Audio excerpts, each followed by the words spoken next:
Hello guys, तो कैसे आप सब भाइयों बच्चे होंगे। तो स्वागत है आपका एक और न्यू वीडियो में। तो पिछली वीडियो में अपन ने 7 चैप्टर था वो कंप्लीट कर दिया था एकदम। 7 निर्देशांक ज्यामिति।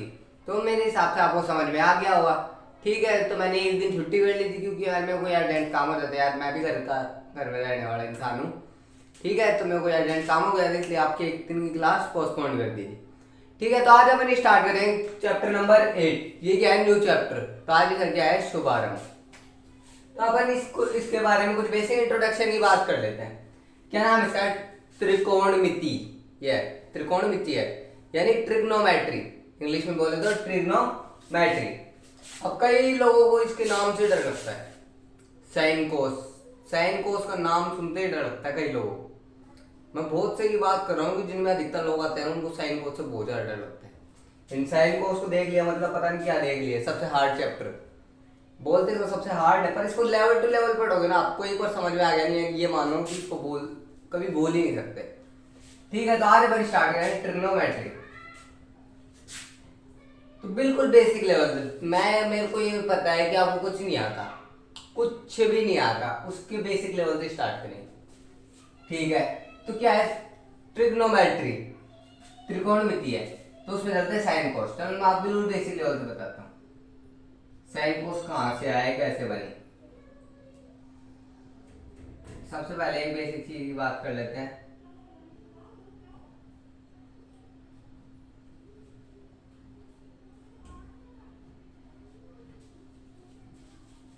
ये क्या है, त्रिभुज।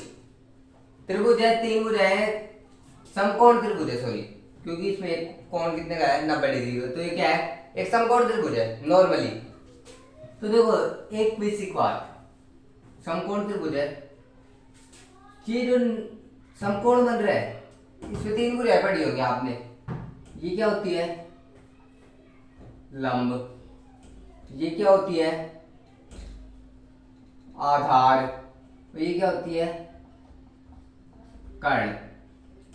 एल ए के।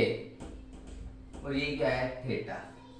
चलो ये बात बताऊंगा, ये पढ़ी होगी अभी तक आपने, 9th में पढ़ी होगी, 8th में पढ़ी होगी कि ट्रायंगल होता है समकोण त्रिभुज जिसमें तीन भुजाएं होती है, लंब, कर्ण और आधार। ठीक है, तो देखो एक चीज, अब ये इसमें कोई कंफर्म नहीं है लंब है, कोई कंफर्म नहीं है। जो अपने चलेगा ना उसमें कोई कंफर्म नहीं है कि लंबी है। सिंपल, लंब होता क्या है, मेन बात, लंब होता क्या है, कर्ण होता क्या है, आधार क्या होता है। ये आपसे पूछ ले, वैसे पता होना चाहिए आपको।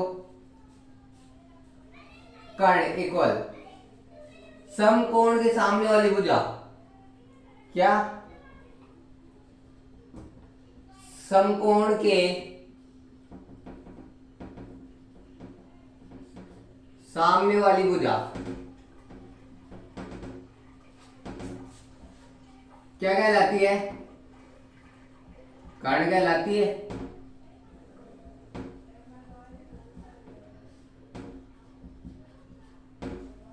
कर्ण कहलाती है। अब ये भुजा है ना, एक चीज ध्यान रखना, ये भुजा सबसे बड़ी भुजा होती है। ये सबसे बड़ी भुजा है।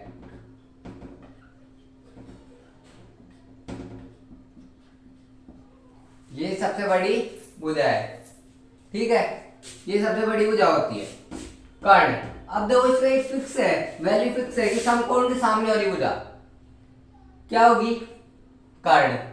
अब ऐसे मां बोले तो लंब, लंब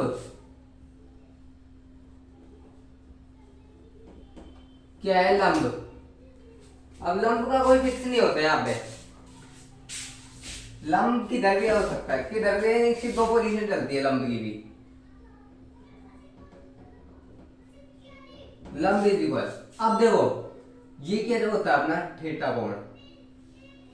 थीटा जब लंब यहाँ पे है तो देखो थीटा को देखना कभी भी, अब आप इधर इसमें थीटा कोण और डले, थीटा के सामने वाली भुजा ये क्या कहलाएगी, लंब।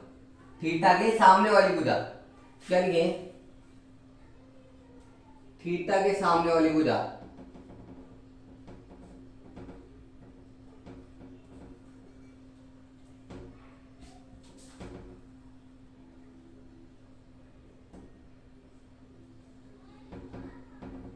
लंब कहलाती है। कर्ण भी पता चल गया, लंब भी पता है। अब बचा गया आधार। आधार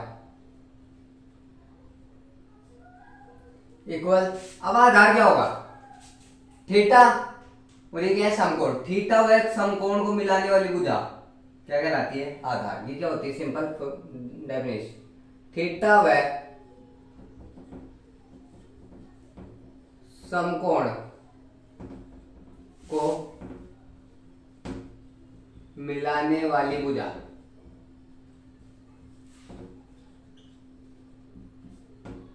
क्या होगी? आधार। समकोण व थीटा को मिलाने वाली भुजा क्या कहलाएगी? आधार। अब अपन को पता लग कर्ण भी हो सकता है। अब देखो इसकी भी दो कंडीशंस होती हैं। एक ये, अब सपोज एग्जामिनर आपको थीटा ये ना देगी, क्या दे दे? ये दे दे थीटा। अब थीटा ये आ गया 90 डिग्री, तो ये सेम रहेगा। थीटा ये है, ये क्या हो जाएगा? क्या लिखा है मैंने? डेफिनेशन पढ़ो। थीटा के सामने वाली भुजा क्या कहलाती है? लंब। लंब यहाँ पे क्या होगा? ये क्या हो जाएगा? कर्ण, और ये क्या हो जाएगा? आधार। अब देखो लंब पे तो ये सेटिस्फाई हो गया। आधार क्या लिखा है आपने? थीटा और समकोण को मिलाने वाली भुजा। थीटा और समकोण को मिला रही है, तो ये क्या है? आधार। अब देखो कर्ण समकोण के सामने वाली भुजा, समकोण के सामने है क्या? कर्ण। अब देखो पहले तो आप ये चलता था, अब थीटा इधर है तो ये लंब, थीटा इधर है तो ये लंब। Clear? Is that clear? Theta के सामने वाली भुजा लंब, समकोण के सामने वाली भुजा कर्ण, थीटा और समकोण को मिलाने वाली भुजा आधार। त्रिभुज खत्म। तो अब देखो इसमें आप ही चलेगा, एक चलती है पाइथागोरस प्रमेय। पहले पढ़ी भी होगी, नहीं पढ़ी है तो कोई बात नहीं। पाइथागोरस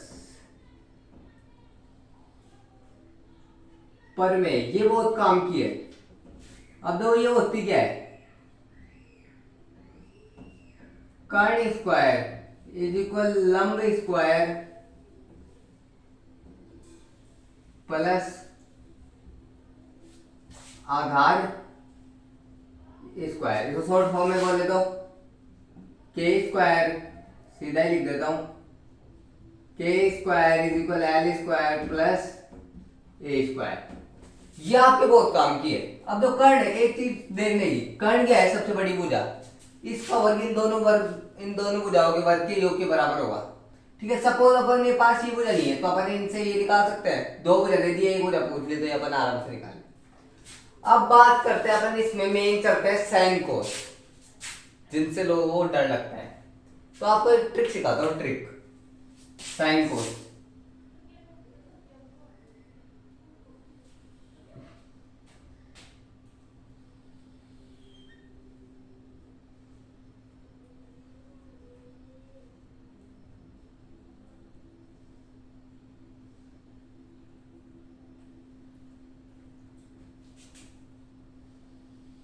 अब देखो कितने सेक्शन हो गए? 1 2 3 4 5 6, 6 हो गए।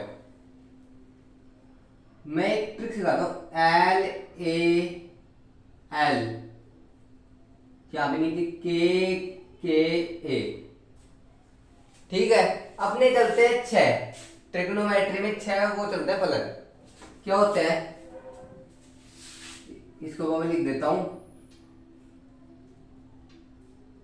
साइन एक्स, यहाँ पे कोस एक्स, एक चलता है आपके टेन एक्स, ये यहाँ पे कोट एक्स, ये एक चलता है सेक एक्स, और एक चलता है कोसेक एक्स। मैंने इनके क्वाड्रेंट बना दिए, एल लाल बटा कक्का। अब जो ये चलते हैं तो आपसे पूछ ले साइन एक्स बराबर क्या होता है? तो साइन एक्स बराबर होता है एल अपॉन के। साइन एक्स बराबर क्या होता है? मैं यहाँ पे लिख देता हूँ, चूंकि sine x is equal L upon A, L upon के, सॉरी एल अपॉन के है क्या? अब दो ये क्या लिखा हुआ है? एल के ए, लंब बटा कर्ण। अब कोई भी त्रिभुज दे दे आपको, तीनों बुझाए थे, उसमें पूछ ले इसमें साइन थीटा ज्ञात करो, तो साइन थीटा लिए क्या करेंगे? ऊपर लंब और नीचे कर्ण। ये क्या होता है आपका? Sine theta. अब ऐसे पूछ ले कोस थीटा, कोस थीटा बोले या एक्स बोले, कुछ भी बोल सकता है, उससे कोई फर्क नहीं पड़ता। कोस एक्स क्या है, ए अपॉन के। तो अभी से कोस पूछे, आधार बटे करण, कोस पूछ ले आधार बटे करण, ठीक है। ऐसे ही tan पूछ ले, tan पूछ ले तो क्या होगा, एल अपॉन ए, एल अपॉन ए। अब देखो यहां पे काम आएगी, यहाँ पे ट्रिक, लाल बटा कक्का, इसको ऐसे याद है, लाल बटा कक्का, फर्स्ट टाइम तो लाल बटा कक्का, एल और के तो किसके आएंगे, जाएंगे, ए अपॉन के कोस के, tan का क्या बता, एल अपॉन ए। अब देखो ट्रिक, कोट है, इससे बाद में है tan से, इसको उल्टा कर दो, ए अपॉन एल sec, इसको तो उल्टा कर लिया अपन ने, tan को कोट से उल्टा कर लिया, sec को कोस का उल्टा कर दो, k अपॉन ए। अब बचा कोसेक, फर्स्ट वाला बचा, इसको उल्टा नहीं किया तो इसको उल्टा कर दो, k अपॉन एल। ये क्या बन गया, कोट सेक और कोसेक, कुछ भी नहीं किया अपन ने, अपन को याद करना होता है a अपॉन एल, tan को उल्टा किया कोट, tan उल्टा होता है कोट का और कोट उल्टा होता है tan का, ठीक है। तो देखो अब अपन को साइन लिखना है, सपोज अपने पास एल अपॉन के, ये पता अपन को, और अपन को कुछ ही नहीं पता, ये पता ओनली। अब इसे कोसेक लिखेंगे तो एल अपॉन के उल्टा कर दो, के अपॉन एल, के अपॉन एल, सिंपल, कुछ ही नहीं किया मैंने, लाल बटा कक्का। ये ट्रिक बहुत ज्यादा इंपॉर्टेंट है, इसको उल्टा कर दो, वरना इसको तो नीचे रख दो, इसको ऊपर रख दो उल्टा करके, ठीक है। एल इधर, एल इधर, यानी आपको पता नहीं होता। अब कोस के तो उल्टा होता है सेक का, सेक एक्स इज इक्वल क्या होगा, सेक एक्स इज इक्वल, कोस का उल्टा कर दो, के अपॉन कर्ण बटा आधार। वैसे बेसिकली आप इसको क्या बोलोगे, कर्ण बटा आधार, ठीक है। किसी भी, अब कोई भी त्रिभुज आपसे पूछ ले, कोई बुझाए देते तीनों, ये सेक एक्स का मान ज्ञात कीजिए, कि कर्ण बटे आधार ज्ञात। अब ऐसे अपना क्या बच गया, यहाँ पे कोट, ऊपर से टिपो, कोट किसका उल्टा होता है, tan का, tan क्या है अपने पास, l अपॉन ए, ये क्या हो जाएगा, a अपॉन ए। बस ये है साइन कोस, और कुछ भी नहीं है। अब देखो खतरी जी, उल्टा होता है, कुछ भी मान देते, कुछ भी पूछ ले, कोई दिक्कत नहीं है। ट्रिक अपने पास, ट्रिक नहीं काम करेगी तो और कुछ सोचेंगे।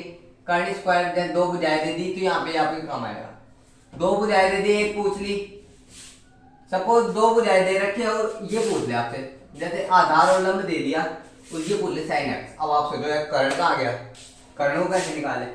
अब दिक्कत बढ़ेगी, कर्ण को आप किससे करोगे, इससे। कर्ण निकाले बाद में आप ये निकाल लोगे, यानी ये फॉर्मूला इसके साथ बहुत ज्यादा काम आएगा।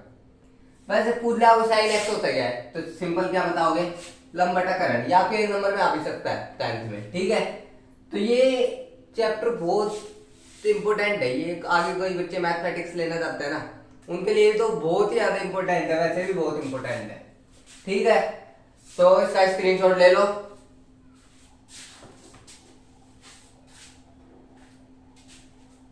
तो आप लोगों ने स्क्रीनशॉट ले लिया हो, तो वीडियो कैसी लगी, अच्छी लगी हो तो लाइक करें, सब्सक्राइब करें, किसी को कोई भी डाउट होता है तो कमेंट सेक्शन में कमेंट करें।